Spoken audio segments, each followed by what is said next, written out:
Bismillahirrahmanirrahim. Assalamualaikum warahmatullahi wabarakatuh. Puji syukur alhamdulillah perlu kita senantiasa panjatkan kehadirat Allah Subhanahu wa taala yang senantiasa memberikan kesehatan, memberikan rahmat dan hidayah kepada kita semua sehingga kita dapat secara lancar dan bahagia menjalani kehidupan di dunia ini. Alhamdulillah. Saudara-saudara, mari kita lanjutkan pengkajian kita dalam lingkup manajemen.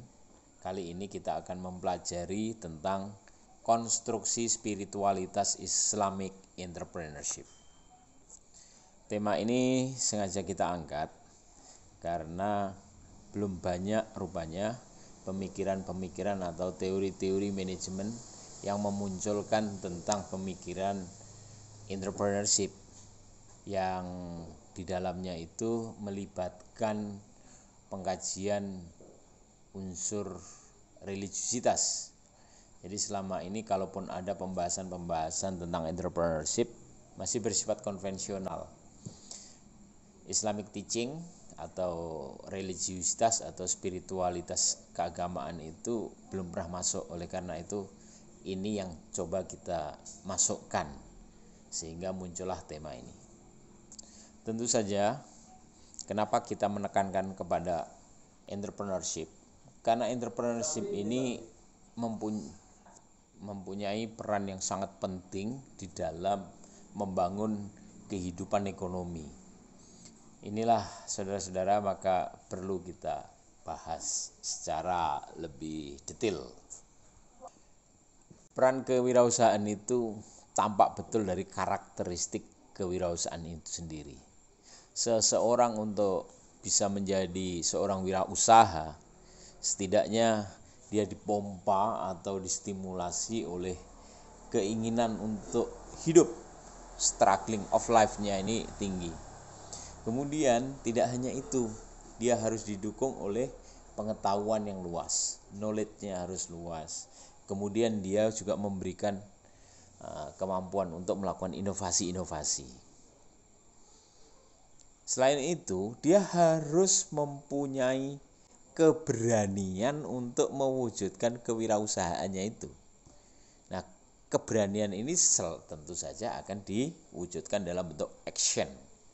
Jadi ada 5 hal penting yang berkaitan dengan entrepreneurship, yaitu struggling of life, knowledge, innovation, bravery, dan action. Saudara-saudara, kalau kita perhatikan 5 ini meskipun penting masih tidak mencukupi untuk menjadi seorang entrepreneur yang sukses. Untuk menjadi entrepreneur yang sukses masih harus mempersyaratkan kemampuan manajerial. Nah, kalau dia mempunyai basis kemampuan manajerial, ini juga harus ditopang dengan pengalaman, empiricalnya. Nah, orang yang mempunyai manajer yang bagus dan kemudian sudah berpengalaman, ini akan menunjang syarat yang ketiga, itu networking. Kalau manajerial, empirical, dan networkingnya ini sudah bagus, nah ini pertanda wirausahawan itu sukses. Nah, kesuksesan wirausahawan itu sangat penting. Karena apa? Karena kesuksesan seorang pengusaha atau wirausaha itu bisa menstimulir lingkungannya untuk menjadi ikut-ikutan sejahtera. Oleh karena itu, Tuhan atau Allah itu mengapresiasi peran dari pengusaha ini. Nah, apresiasinya itu terlihat di kitab suci, misalnya di surat Al-Mujadalah ayat 11 itu. Kemudian surat Al-Jumu'ah ayat 10. Nah, dan juga Rasul itu juga memberikan apresiasi. Rasul itu memberikan petuah, carilah harta seakan Anda hidup lama, dan beribadahlah khusus seakan Anda mati esok hari. Saudara-saudara, ini kan betul-betul penting sekali, karena apresiasinya itu bukan lagi apresiasi dari orang-orang biasa. Yang mengapresiasi itu Rasul, dan Allah. Allah di dalam Quran surat Al-Mujadilah ayat 11 itu kan berfirman itu, ya ayyuhalladzina amanu, hai orang-orang yang beriman, idza qila lakum tafassahu fil majalisi fafsahu yafsahillahu lakum. Gitu. Apabila dikatakan kepadamu berlapang-lapanglah dalam majelis, maka lapangkanlah. Niscaya Allah akan memberikan kelapangan untukmu. Wa idza kilan syuzu fansyuzu, dan apabila dikatakan berdirilah kamu, maka berdirilah. Yarfa'illahu ladzina amanu minkum, niscaya Allah akan meninggikan orang-orang yang beriman di antara kamu, waladzina utul ilma darajat, dan orang-orang yang diberi ilmu pengetahuan beberapa derajat. Wallahu bima ta'maluna khabir, dan Allah Maha mengetahui apa yang kamu kerjakan. Nah, di ayat itu jelas itu seruan dari Allah itu. Hai orang-orang yang beriman, apabila dikatakan kepadamu berlapang-lapanglah dalam majelis, maka lapangkanlah, niscaya Allah akan memberi kelapangan untukmu. Dan apabila dikatakan berdirilah kamu, maka berdirilah, niscaya Allah akan meninggikan orang-orang yang beriman di antaramu dan orang-orang yang diberi ilmu pengetahuan beberapa derajat. Dan Allah Maha mengetahui apa yang kamu kerjakan. Nah, dari konteks ini, untuk menjadi wirausahawan itu knowledge-nya memang harus lebih tinggi daripada orang yang lain. Maka besar kemungkinan seorang wirausaha itu dinaikkan derajatnya di atas rata-rata, sebagaimana dalam firman itu. Nah, kemudian di surat Al-Jumu'ah ayat 10 itu juga dikatakan kan, fa idza qudiyatis sholatu, apabila telah ditunaikan salat, fantasiru fil ardi wabtagu min fadlillah, maka bertebaran kamu di muka bumi dan carilah karunia Allah. Wadkurullahu katsirol la'alakum tuflikun, dan ingatlah Allah banyak-banyak supaya kamu beruntung. Nah, ini artinya ada upaya untuk merealisasikan wirausahanya, berupaya mencari rezeki dengan inovasinya, dengan keberaniannya, dengan actionnya, dan semuanya adalah berpasrah kepada Allah untuk mencapai ridhonya. Nah, saudara-saudara, kalau kita perhatikan secara seksama ini, entrepreneurship itu di dalam sistem perekonomian penting sekali. Kalau entrepreneurship-nya itu bagus, maka dia akan bisa mendongkrak consumption atau konsumsi. Ya, sehingga nanti itu pendapatan nasional akan meningkat. Kalau pendapatan nasional meningkat dibagi dengan jumlah penduduk, akan meningkatkan pendapatan per kapita. Nah, kita ingatkan itu di dalam teori ekonomi itu kan sebenarnya pendapatan nasional itu terdiri dari akumulasi penjumlahan dari consumption ditambah dengan investment ditambah dengan pengeluaran pemerintah ditambah dengan ekspor dan impor kan gitu. Nah, investment inilah menunjukkan kewirausahaan. Jadi kalau kewirausahaannya tinggi, dia akan menstimulir consumption. Kalau kewirausahaan tinggi, dia akan memberikan sumbangan yang besar kepada pemerintah dalam bentuk uang masuk untuk kebijakan fiskal. Ya, tentu saja ekspor dan impor itu untuk meningkatkan ekspor itu juga peran dari entrepreneurship. Maka peran entrepreneurship itu penting sekali di dalam perekonomian. Oleh karena itu, ini harus kita concern, kita perhatikan seksama, dan jangan sampai peran yang demikian penting ini terlepas dari ajaran agama. Nanti kalau itu sampai terjadi lepas dari ajaran agama, ini bisa berbahaya karena pengaruhnya begitu demikian berat, demikian besar. Oleh karena itu, kita sebagai seorang scholar ya harus memikirkan teori-teori yang menunjang entrepreneurship ini harus kita matangkan kita masukkan spiritualitas keagamaan sehingga menjadi suatu teori entrepreneurship yang bagus. Nah, karena kita mau memasukkan spiritualitas Islam, ya inilah munculnya Islamic entrepreneurship. Saudara-saudara, kalau kita perhatikan lebih dalam ya, entrepreneur itu menstruktur keadaan. Dia yang menciptakan, menstimulasi keadaan untuk menjadikan lingkungan sesuai dengan struktur yang dibentuk oleh entrepreneur. Nah, ini merupakan karakteristik dasar dari entrepreneur. Ya, kalau ini kita kaitkan dengan teorinya Pierre Bourdieu. Pierre Bourdieu itu mengatakan bahwa ada dua lingkungan, yaitu habitus dan felt. Habitus itu mencerminkan lingkungan internal dan felt itu lingkungan eksternal. Seorang entrepreneur itu memiliki habitus yang kuat, yang kemudian dari habitus yang kuat ini secara internal ini dia akan mentransformasi lingkungan sosialnya atau lingkungan eksternalnya. Nah, proses transformasi inilah yang disebut dengan structuring structure, menstruktur atau mempengaruhi lingkungan. Jadi wajar saja kalau kita temukan dalam realitas itu seorang entrepreneur itu bisa mempengaruhi lingkungannya ya seperti itu. Ya, maka bagaimana supaya bisa mentransformasi? Supaya bisa mentransformasi ya tadi itu modal dasar dari seorang entrepreneur. Struggling of life-nya, knowledge-nya, innovation-nya, bravery-nya, action-nya dan lain sebagainya itu direalisasikan sehingga mampu menciptakan kesejahteraan. Nah, saudara-saudara, proses mentransformasi ini dicontohkan oleh para nabi, oleh para wali. Nabi dan wali itu semua adalah orang-orang yang menstruktur lingkungannya. Dia merubah lingkungannya menjadi lingkungan yang lebih matang, lebih beradab, ya. Para nabi dan para wali. Oleh karena itu, seorang entrepreneur pada dasarnya adalah seseorang yang sangat mudah untuk mengikuti apa yang diajarkan oleh nabi dan wali. Nah, ini kan menarik. Dari situ maka kemudian kita harus memunculkan sebuah teori yang ini bisa menjadi basis tindakan generasi muda kita ke depan. Kenapa perlu kita lakukan itu?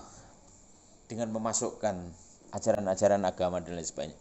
Kalau kita tidak segera merealisasikan untuk memasukkan ajaran spiritualitas keagamaan ke dalam konsep teori entrepreneur yang sekarang ini bisa berbahaya. Karena teori-teori kewirausahaan dan teori-teori manajemen dan lain sebagainya ini bersifat duniawi, keduniawian, bersifat antroposentrik.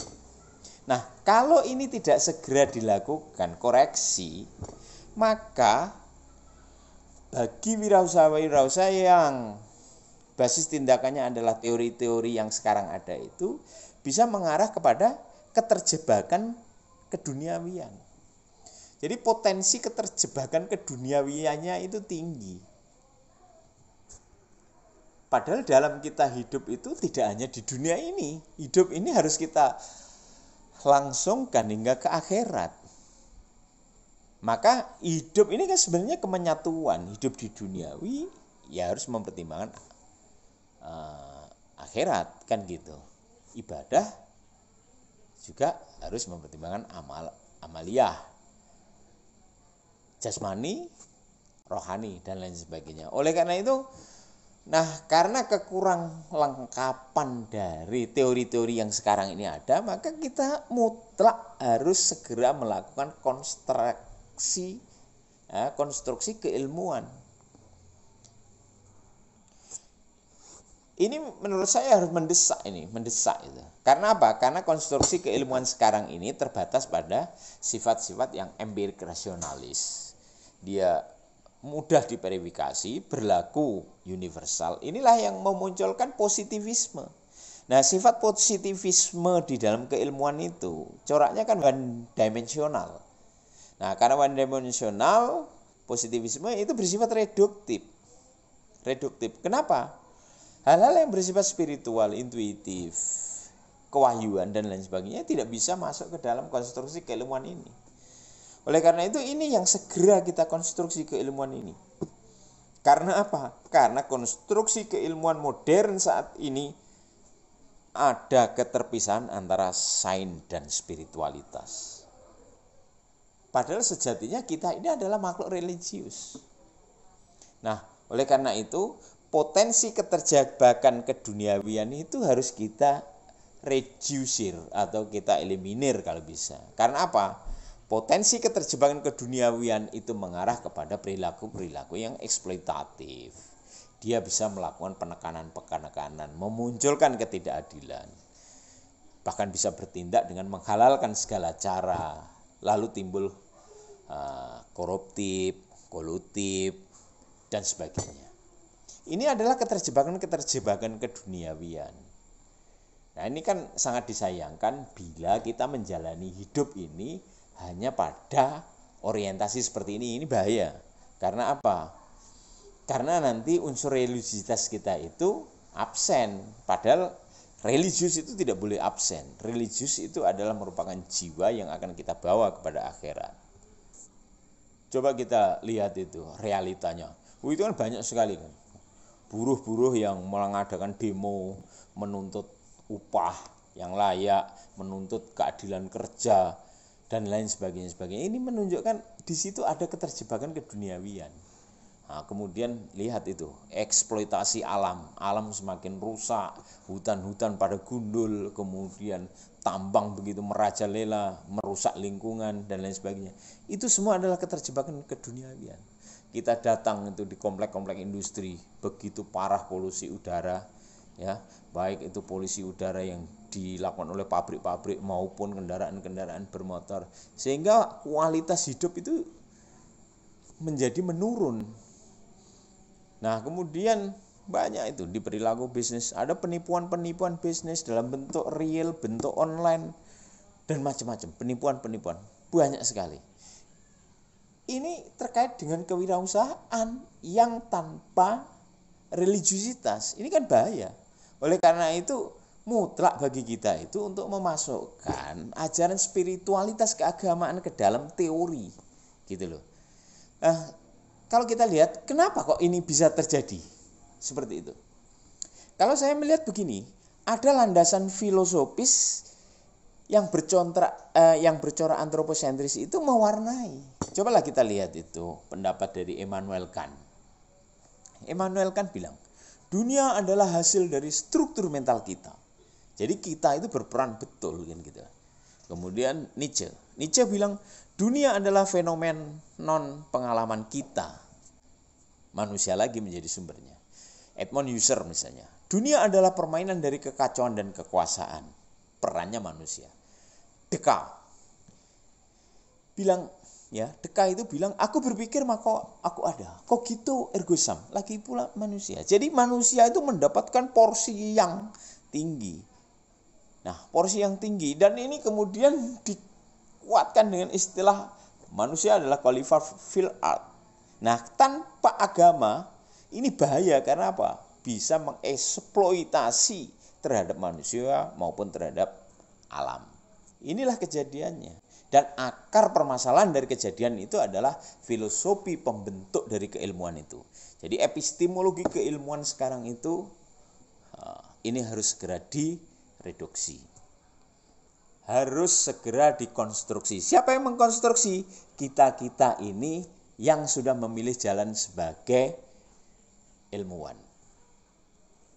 Nah, saudara-saudara, sebenarnya pendapat-pendapat para filosof tadi itu, Immanuel Kant, Nietzsche, Husserl, Descartes, itu sudah dikritik oleh Martin Heidegger itu. Martin Heidegger ini kan seorang filosof eksistensial ya.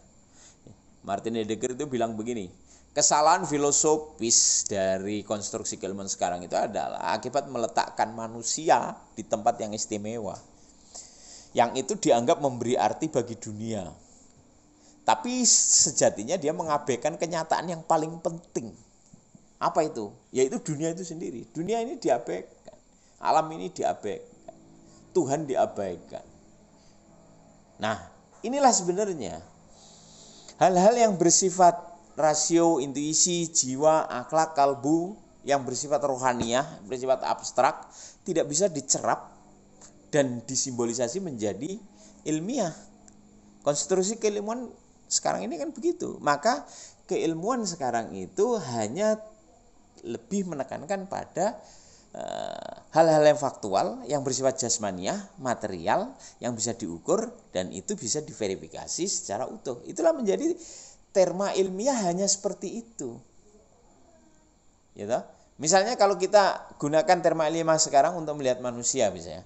Kalau kita mau melihat manusia, paling ya kita bisa lihat manusia adalah warna kulitnya apa, tinggi badannya apa, rambutnya apa, matanya bagaimana, organ dalamnya seperti apa. Sains hanya seperti itu. Tetapi untuk rasio, intuisi, jiwa, akhlak, kalbunya manusia diabaikan. Ini apa? Inilah sifat dari keilmuan sekarang itu reduktif. Reduksi. Maka bagaimana caranya? Ya ini harus kita konstruk. Ya, kira konstruk ulang. Kita konstruksi dengan suntikan spiritual ke dalam sains. Sehingga dimensi jasmaniah dan dimensi rohaniah itu menjadi satu. Penggabungan antara dimensi jasmaniah dan dimensi rohaniah, penggabungan antara science and religion, inilah menggunakan metode yang saya sebut sebagai theo-anthropocentric. Theo adalah ketuhanan, antropo adalah kemanusiaan, sentris adalah pusatnya. Jadi pusat keilmuan kita itu adalah menghubungkan dari keilahian kepada kemanusiaan, digabung menjadi satu. Ya, digabung menjadi satu. Artinya apa? Artinya kita perlu mempertimbangkan dan mendasarkan agama sebagai basis teori. Oleh karena itu, dengan melakukan hal seperti itu berarti science and religion itu sudah embedded, saling melengkapi, kompak. Nah, kalau konstruksi keilmuan seperti ini, maka khalifah fil ardi itu, manusia sebagai khalifah fil ardi akan sesuai dengan konsepsi Islam bahwa khalifah fil ard itu bukan hanya yang bersifat eksploitatif seperti yang tadi kita jelaskan, tetapi dia sebagai penyeimbang, sebagai stabilizer. Dia memunculkan eksistensinya, dia berkooperasi, bekerja sama dengan yang lainnya, artinya yang lain itu adalah pengada-pengada yang lain, bisa manusia lain, bisa alam, ya. Dia sebagai inovator, tetapi basis tindakannya adalah pada theo-anthropocentris, hablu minallah dan hablu minannas. Ada keseimbangan seperti itu. Sehingga khalifah fil ard itu dapat menempatkan manusia pada tempat yang istimewa, tetapi keistimewaannya itu berada dalam kerangka keseimbangan. Manusia sebagai pengada hidup dalam ada bersama pengada-pengada lain. Nah, jadi pengada-pengada itu merupakan entitas-entitas yang ada di dunia yang saling berinteraksi untuk menjaga keseimbangan. Sehingga pengada-pengada itu merupakan entitas-entitas yang ada di dunia ini yang saling berinteraksi untuk menjaga keseimbangan, dan landasan filosofisnya adalah mengarah kepada corak theo-anthropocentris yang menghubungkan keberadaan manusia dengan eksistensi ilahiyah. Itulah konsepsi khalifah fil ard. Itu. Nah, ini kan kalau kita kaitkan dengan teori-teori, ya, beberapa teori kan sebenarnya sudah diusung, seperti teori yang dimunculkan oleh Syed Naqvi misalnya. Syed Naqvi memunculkan 4 aksioma etik. Etik pertama adalah ketauhidan, unity, yang memunculkan kesatuan. Kemudian dengan beraksioma dengan etik keseimbangan, etik kehendak bebas, dan etik tanggung jawab. Ya, inilah yang dirumuskan oleh Syed Naqvi menjadi konsep rahmatan lil alamin.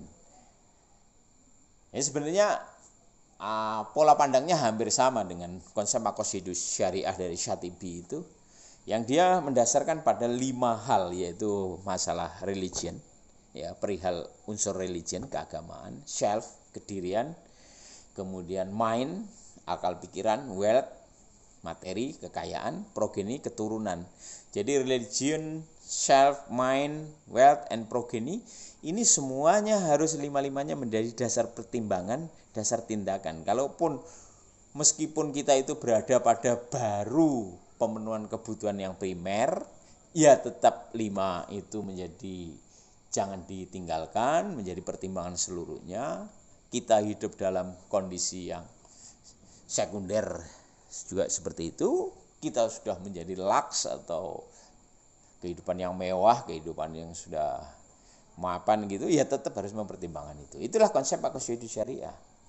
Nah, kalau saya lebih sederhana, konsep teoantroposentrik itu adalah konsep kemenyatuan. Menyatunya apa? Menyatunya hablum minallah dan hablum minannas. Sehingga ibadah ya harus menyatu dengan muamalah, tidak bisa parsial. Kalau kita ibadahnya bagus, muamalahnya harus bagus. Tidak bisa ibadahnya aja yang bagus, muamalahnya berantakan, nggak bisa. Atau sebaliknya, ibadahnya berantakan, muamalahnya yang bagus, itu juga nggak bisa. Konsep kemenyatuan adalah keseimbangan. Hablum minallah, hablum minannas, ibadah, muamalah, rohaniyah, jasmaniyah, individu, sosial, duniawi, ukrawi, ilmu, amal, akal, akhlak, dan lain sebagainya. Itu yang harus kita wujudkan. Karena apa? Dengan konsep kemenyatuan ini, maka akan timbul kesejahteraan secara sosial. Kita akan berbagi kebahagiaan dengan pengada-pengada yang lain. Kita akan diperluas rezekinya. Kita akan menunjukkan keberartian kita di dalam hidup. Ya, begitulah sebenarnya. Maka saudara-saudara, konsep konstruksi keilmuan ya harus seperti itu. Kita masukkan spiritualitas keagamaan ke dalam konsep itu. Supaya apa? Supaya kita bisa menjadi sukses dan bisa menjadikan teori untuk basis tindakan untuk memunculkan kesuksesan orang-orang lain hari ini maupun hari yang akan datang. Nah, saudara-saudara, kita perlu merujuk itu Plato itu. Ada ungkapan Plato yang bagus itu tentang orang yang mempunyai kepercayaan diri yang kuat, yang senantiasa terhubung dengan nilai-nilai keilahian, cerdas, bijaksana, berkepedulian, mempunyai aksesibilitas yang tinggi, jaringan yang tinggi, sekaligus mampu melakukan tindakan transformasi, itulah sejatinya orang yang sukses. Sehingga teori ini harus kita masukkan sehingga prinsip yang disampaikan oleh Plato ini dapat menjadi basis tindakan untuk memunculkan entrepreneur sukses. Demikian saudara-saudara pembahasan kita tentang tema kali ini. Terima kasih atas perhatian Anda. Assalamualaikum.